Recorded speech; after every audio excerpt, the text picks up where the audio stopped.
all too often, we mistakenly equate the process of healing or personal transformation with comfort and ease.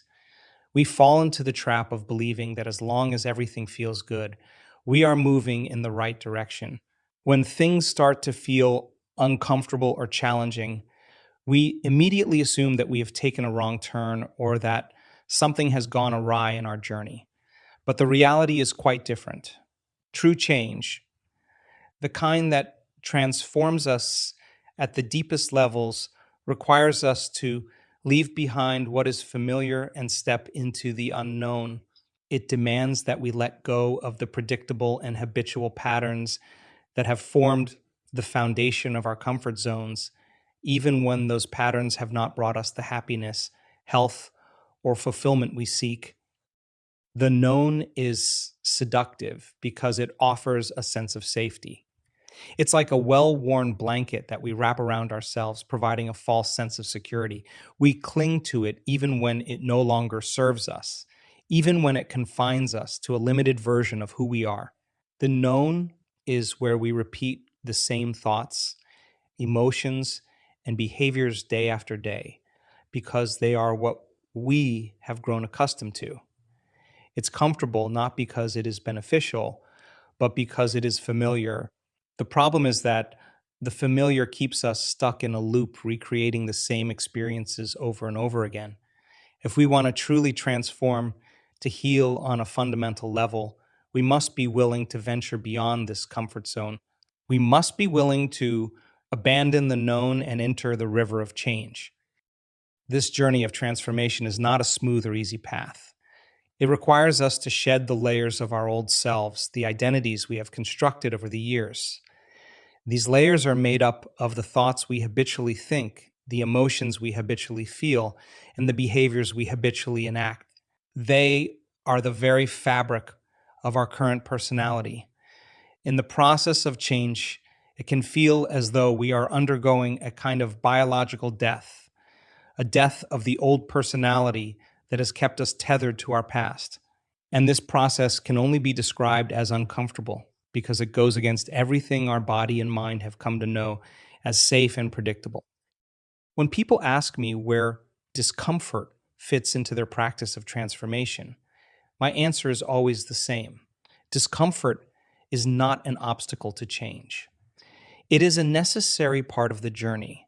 In fact, if you're not experiencing some level of discomfort, it may be a sign that you are not truly stepping into the unknown. Real change pushes us out of our comfort zones. It forces us to confront the aspects of ourselves that we have been avoiding or denying. It challenges us to release the old stories and limiting beliefs that have been holding us back. It asks us to break free from the habitual patterns of thought and emotion that have become ingrained in our very being. This discomfort can manifest in many ways. It may arise as a feeling of unease or restlessness when we start to notice our habitual thought patterns and realize how deeply they are ingrained. It may show up as resistance when we attempt to change our emotional state, only to find that our body seems to crave the familiar feelings, even when they are negative or unproductive. It can feel like a battle within ourselves as we try to override the urge to control every aspect of our lives, to predict and anticipate every outcome based on our past experiences. This inner struggle is a natural part of the process.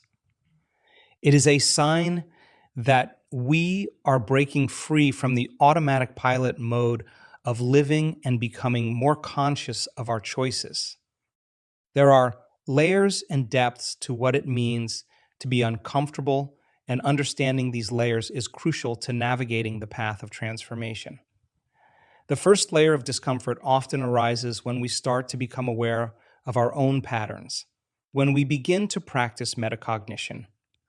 Becoming aware of our thoughts and not letting them slip by unnoticed, we realize just how much of our thinking is habitual and automatic. This realization can be unsettling.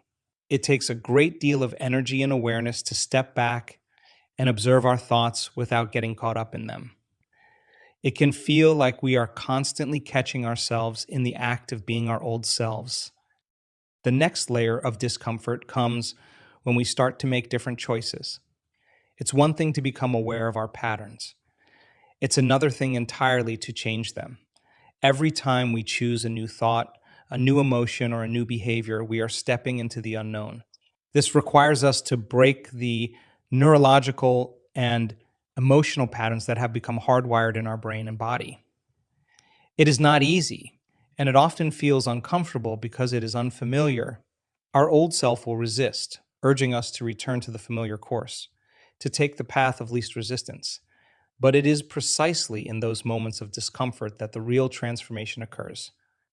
True change is not about seeking comfort, but about being willing to sit with discomfort.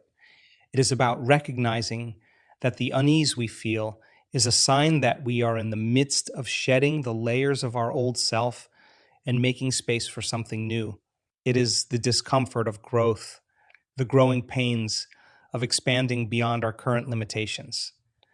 This process is not always linear or predictable. There will be times when we feel like we are making progress and times when we feel like we are taking two steps back. But every moment of discomfort is an opportunity to choose differently, to align with a new vision of who we want to become. Discomfort is not the enemy, it is a guidepost. It shows us where we are still clinging to the old, where we are afraid to let go, and where we need to bring more awareness and intention. When we understand that discomfort is an inherent part of the journey of change, we can learn to embrace it rather than resist it. We can see it as a signal that we are on the right path, that we are pushing the boundaries of what we have known and stepping into the realm of new possibilities. So, the next time you find yourself feeling uncomfortable on the path of healing or transformation, remember that this is a sign of growth. It means you are moving beyond the familiar, stepping into the river of change and allowing the old layers of your personality to fall away. It is through this process that we create the space for something new to emerge. New self that is not bound by the limitations of the past, but is free to create a new reality. At times, discomfort arises from the immediate needs of survival. Life can suddenly thrust us into situations where stress and the fight or flight response are not only appropriate but necessary for our safety and the safety of those we care about. Imagine a scenario where your child wakes up in the middle of the night with a dangerously high fever. In those moments, there is no room for hesitation. You are propelled into action, your senses heightened, your focus laser sharp. Your mind races through all the possible actions you need to take. Finding medicine, calling a doctor, staying by their side to monitor every sign and symptom, or think of a loved one losing their job, plunging your family into financial uncertainty. The weight of the situation presses down on you, and you are thrown into a state of high alert. You begin to think about what needs to be done immediately, how to cut expenses, where to find additional income, and how to keep everything afloat until the storm passes. In these instances, your body's stress response kicks in as it was designed to do. It releases a surge of stress hormones like adrenaline and cortisol, which keep you awake, alert, and ready to act. Your body is doing exactly what it was evolved to do, preparing you to meet a threat head on. This is a deeply ingrained biological response that has been essential for our survival since the earliest days of humanity. When our ancestors faced threats like predators or environmental dangers, this fight or flight mechanism would instantly activate, mobilizing every ounce of energy and focus to deal with the immediate danger. It's a life saving response, a signal to the body that something needs urgent attention. Your heart rate increases, your blood pressure rises, your senses become sharper, and your muscles are primed for action. All non essential functions, such as digestion and long term growth processes, are temporarily put on hold so that all available resources can be diverted to dealing with the crisis at hand. In the short term, this state of heightened alertness is beneficial and necessary. It provides you with the physical and mental stamina to confront the situation and protect yourself and those around you. I recall a woman who approached me at a retreat, deeply troubled by her recent experience. Her husband had faced an urgent work crisis that required her legal expertise. While most of the retreat attendees were asleep, resting their minds and bodies in preparation for the next day's meditation, she stayed up all night drafting a comprehensive email to ensure her husband received the proper treatment. The situation required her to draw on every bit of her knowledge, concentration, and energy. She was worried that by allowing herself to enter this heightened state of stress, she was somehow failing in her practice of personal growth and mindfulness. She believed that she should have remained calm and detached, that her stress was a sign of regression. But I reassured her that she had done exactly what she needed to do. In that particular moment, her stress hormones served a critical purpose. They gave her the energy and alertness necessary to navigate the crisis and support her husband when he needed it most. There was nothing wrong with being in that survival state. In fact, it was a crucial and appropriate response to a real threat. However, the body's survival mechanisms are meant for short term use. They are designed to help us through immediate crises and then allow us to return to a state of balance. The problem arises when we find ourselves in this state of high alert for extended periods. In today's world, while we may not be facing physical dangers like predators, our modern stressors, job insecurity, relationship issues, financial pressures can keep us in a perpetual state of survival. When the fight or flight response becomes chronic, it leads to a cascade of physiological, mental, and emotional imbalances. Our bodies are not designed to sustain this level of stress over the long term. It's like keeping a car engine running at maximum RPMs without ever giving it a chance to cool down. Over time, this constant revving wears out the engine, causing damage that can lead to breakdown. When we remain in survival mode for too long, the stress hormones that were initially meant to protect us begin to have a detrimental effect on our health. Our heart rate and blood pressure remain elevated, placing strain on the cardiovascular system. The immune system becomes compromised, making us more susceptible to illness.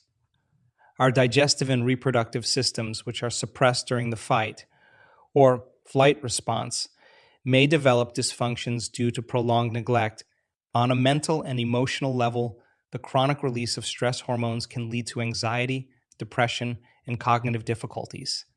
We become hypervigilant, constantly scanning for potential threats, even when none exist. Our minds get trapped in a cycle of worry and fear, unable to relax or find peace. We lose our ability to think clearly and creatively because our brains are stuck in survival mode, focused solely on avoiding danger rather than exploring possibilities. This chronic state of high alert not only impacts our physical health, but also affects our overall quality of life. We become reactive rather than proactive, responding to life's challenges from a place of fear rather than a place of empowerment. We start to see the world through the lens of survival, where every situation is perceived as a potential threat. Our relationships suffer as we become more irritable and less present. Our personal growth stagnates because we are too preoccupied with just getting through the day to focus on deeper transformation. It's as if we are always on the defensive, bracing ourselves for the next crisis rather than living with an open heart and mind. The toll of living in chronic survival mode is significant. It drains our energy, depletes our vitality, and diminishes our capacity to experience joy and fulfillment. We become so accustomed to the discomfort of survival that it starts to feel normal, even though it is far from our natural state of being. We forget what it feels like to be truly relaxed, centered, and at ease. Our bodies become accustomed to the constant flood of stress hormones, and our nervous system adapts to this heightened state of arousal, making it difficult to shift back into a state of calm. This is why it is crucial to recognize when we are in survival mode and to take steps to move out of it once the immediate threat has passed. The first step is awareness. becoming mindful of our body signals and our emotional state. Are we tense, anxious, and on edge? Are we experiencing symptoms of chronic stress, such as fatigue, irritability, or difficulty sleeping? By paying attention to these signs, we can start to distinguish between the necessary discomfort of survival in a crisis and the maladaptive discomfort of being stuck in survival mode long after the crisis over. The goal is not to eliminate the survival response. It plays a vital role in keeping us safe, but to ensure that we are not living in it unnecessarily. When we find ourselves clinging to the discomfort of survival, it's a sign that we need to shift our focus. We need to take conscious steps to relax our bodies, calm our minds, and reconnect with the present moment. This might involve practices such as deep breathing, meditation, physical exercise, or spending time in nature. By consciously choosing to move out of survival mode, we create the space for healing, creativity, and personal growth to flourish. We allow our bodies to return to a state of balance, where they can repair, rejuvenate, and thrive. As we become more skilled in the work of self transformation, we learn a crucial distinction: the difference between reacting out of habit and responding out of habit and responding out of necessity. It's a subtle but profound shift in awareness. The discomfort that comes from survival is something most of us know well. It's the immediate instinctual response to situations that demand quick action, those moments when we feel threatened or when our environment forces us into a state of high alert. But there is another, more nuanced kind of discomfort that arises when we embark on the journey of true change. This discomfort emerges not from external threats, but from within as we begin to challenge the deeply ingrained patterns of our own mind and body.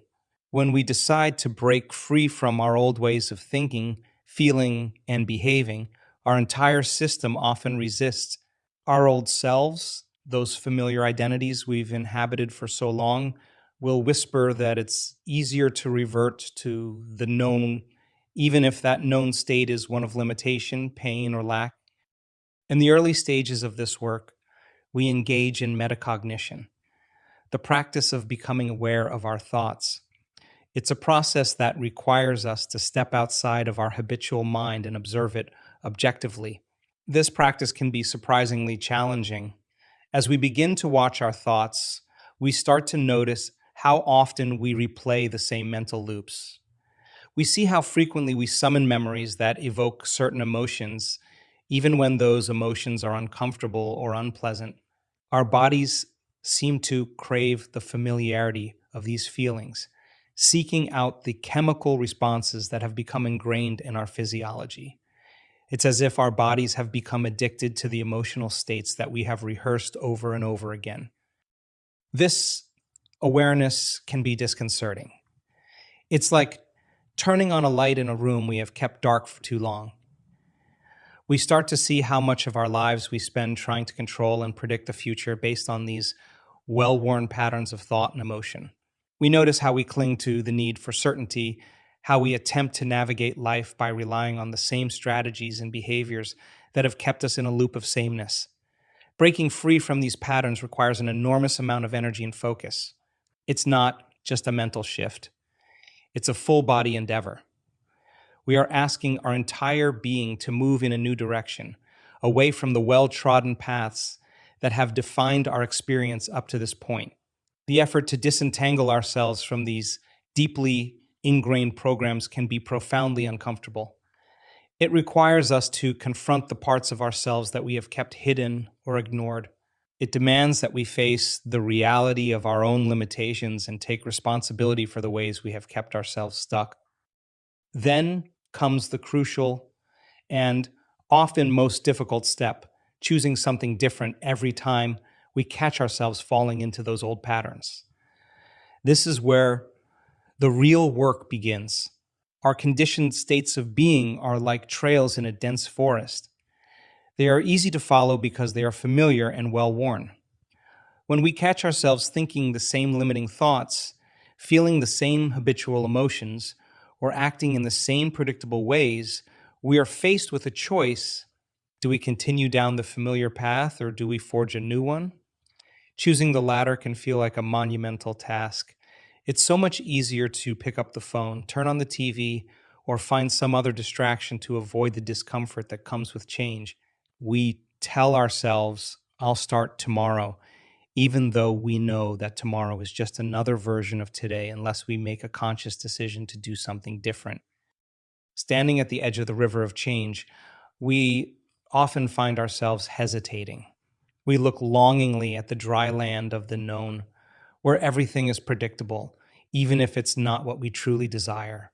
The river represents the unknown, the flow of new possibilities, the potential for transformation. But to step into it, we must let go of the shore. We must be willing to face the currents of discomfort that come with moving away from our old selves. This is the point where many people turn back, not because they lack the desire for change, but because they are not yet comfortable with the unfamiliar. It's human nature to seek out what is known and safe, even if it means sacrificing growth and expansion. So much of this work is about recognizing when we are uncomfortable with the unfamiliar and learning to sit with it. It's about becoming aware of the moments when we want to retreat into our old patterns and choosing to stay present instead.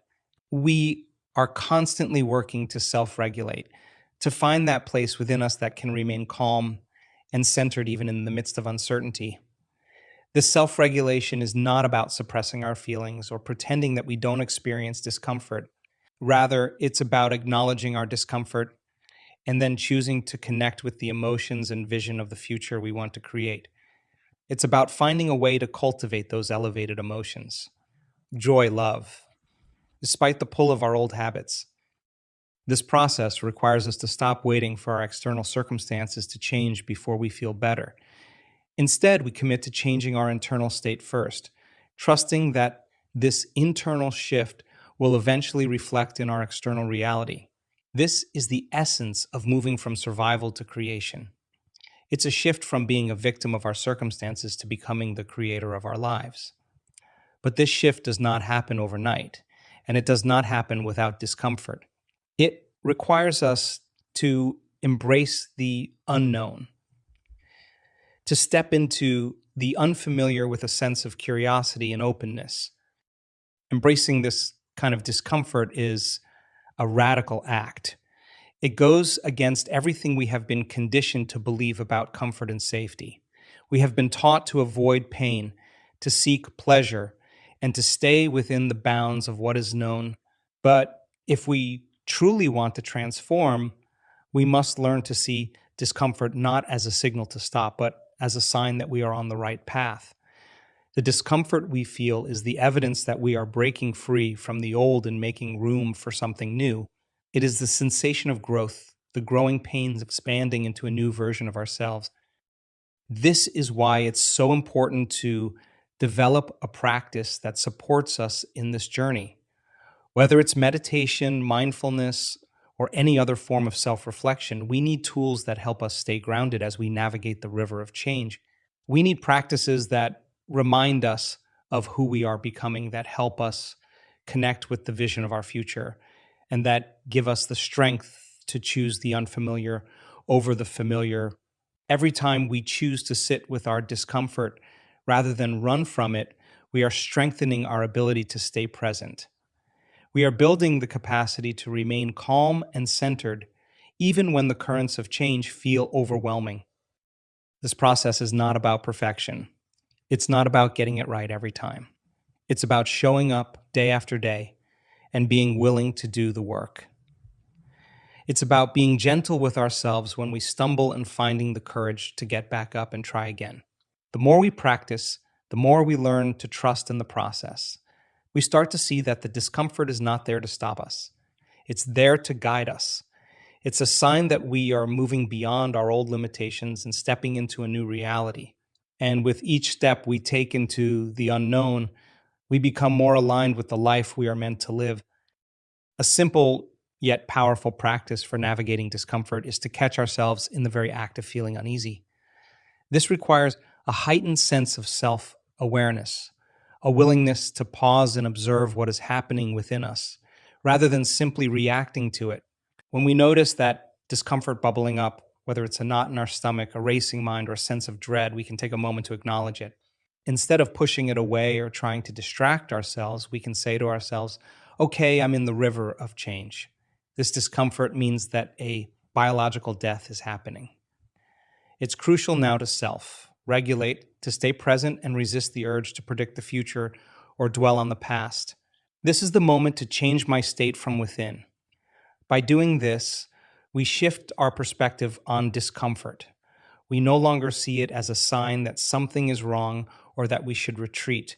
Instead, we view it as a signal, an indication that transformation is occurring and that we are in the process of leaving the old behind. This practice is simple, but it can be incredibly transformative. It doesn't require us to be free of discomfort. Rather, it asks us to be conscious of it and to respond to it in a new way. The key is to recognize that discomfort is not an enemy to be fought or a problem to be solved. It's a natural part of the process of change. When we can consciously remember that our discomfort is a cue to self regulate, even if we manage to do this just once a day at first, we are making significant progress. We are starting to rewire our brains and bodies to respond to discomfort, not with fear or avoidance, but with a sense of curiosity and openness. This is how we begin to learn the art of moving from survival to creation. In survival mode, our reactions are automatic and driven by the need for immediate safety and control. But in the realm of creation, we operate from a place of conscious choice. We are no longer reacting to life. We are actively shaping it. This shift is marked not by the absence of discomfort, but by our ability to navigate it with grace and awareness. It's not about how comfortable we can make ourselves feel, but rather how skillfully we can find balance in the midst of discomfort.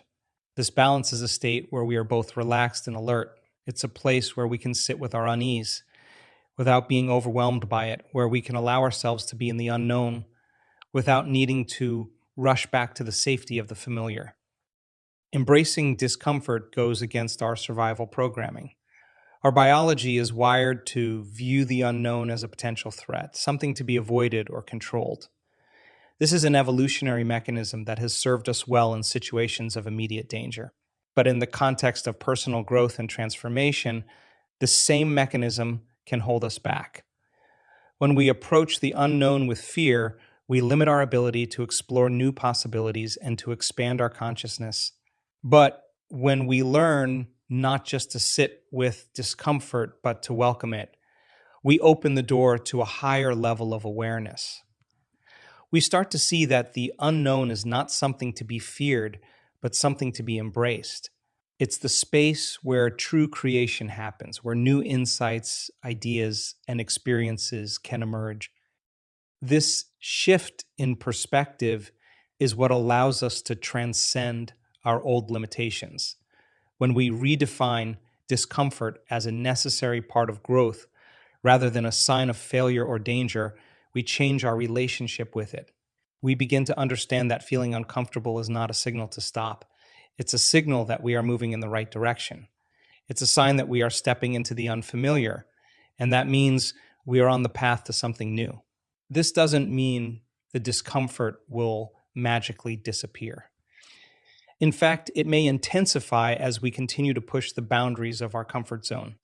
But with practice, we develop a greater capacity to stay present with it, to breathe through it, and to trust in the process. In this way, embracing discomfort becomes an act of courage. It's a willingness to be vulnerable, to face the parts of ourselves that we have been avoiding, and to let go of the need for certainty and control.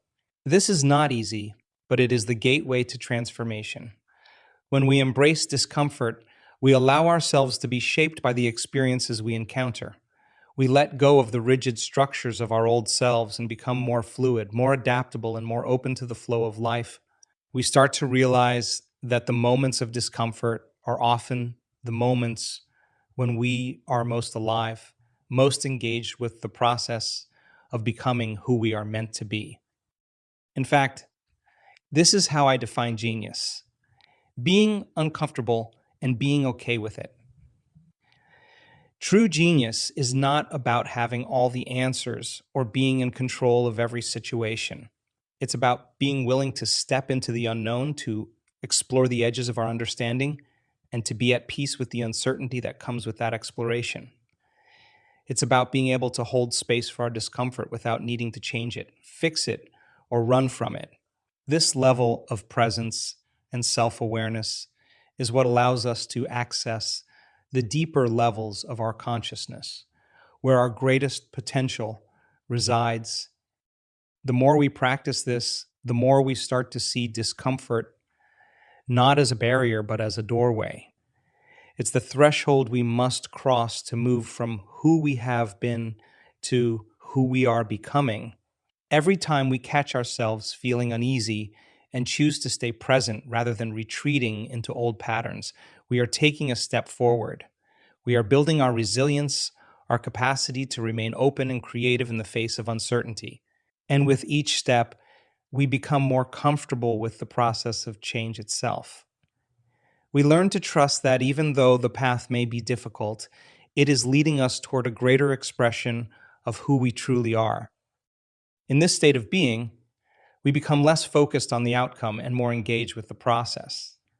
We start to find a sense of peace not in the absence of discomfort, but in our ability to navigate it with awareness and grace.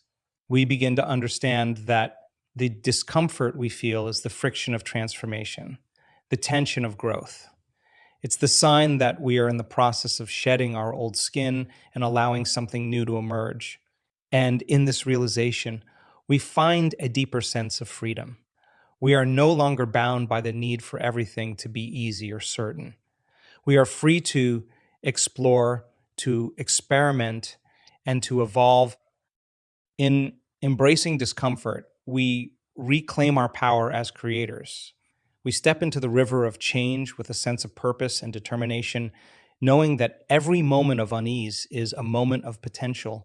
It's an opportunity to rewrite our story, to choose a new way of being, and to align ourselves with the highest vision of who we can become. This is the journey of self transformation, and it begins not with the pursuit of comfort, but with the willingness to embrace the unknown,